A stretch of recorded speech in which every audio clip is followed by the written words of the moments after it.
These latest headlines from ABC15 are sponsored by Lerner and Rowe Injury Attorneys. One call, that's all. Hello, I'm Megan Thompson with your afternoon update right now from ABC15 Arizona.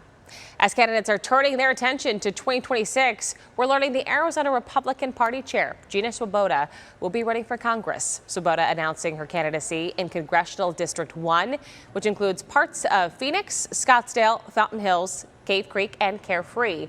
This is for Representative David Schweikert's seat, who recently announced he's stepping down to run for governor.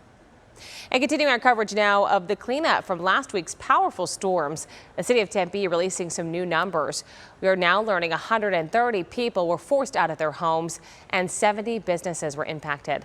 The city of Tempe has already cleared a whopping 335 tons of debris, while the American Red Cross has pitched in with a big effort, serving 450 meals each day. Residents and business owners can access in-person recovery services at a new disaster assistance center that'll be opening later this week on Thursday.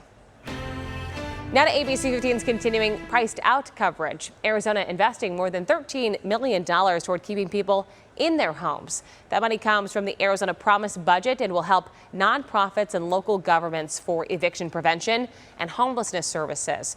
Organizations will use the funds for things like rental assistance, job support, and housing placement help. This $13.5 million infusion brings the state's total investment in housing assistance to more than $150 million. At Oak Barn Beef, family tradition runs deep. Owner and operator Hannah Klitz is a fifth-generation cattle producer. Along with her husband, she sells farm-to-table beef to her community in West Point, Nebraska, and ships beef products nationwide. Q4 is normally our busiest quarter just because of all of the gifting, and it's one of my favorite times of year, but I spend almost all year preparing. This year brought a hard decision for the couple. We have had to raise prices this year just with rising input costs. The beef industry is facing major challenges: a prolonged drought across key cattle states, record high feed costs, and the smallest U.S. cattle herd in 75 years. Resulting in record high prices for consumers. Well, there's two reasons. One, we're producing less beef.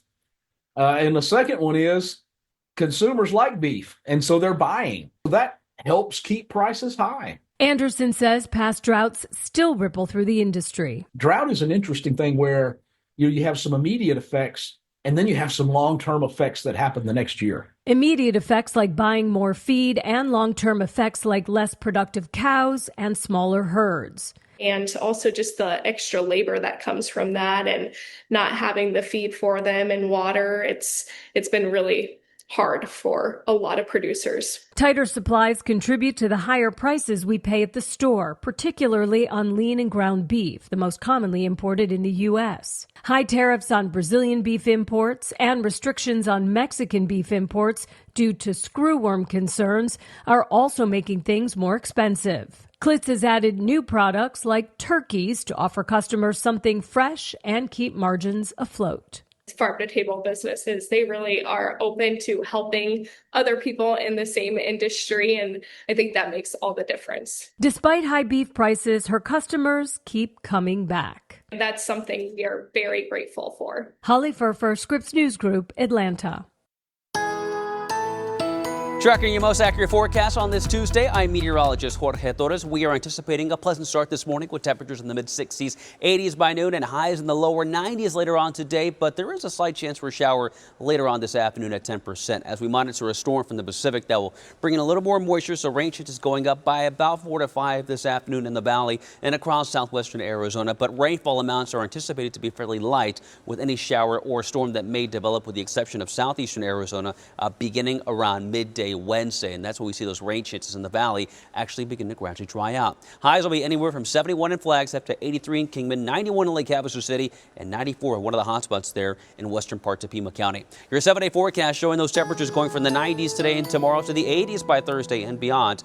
In the high country, we'll keep those highs in the 70s today, 60s beginning tomorrow with those light rain chances, and even cooler on Thursday with highs in the upper 50s and overnight lows in the lower 30s.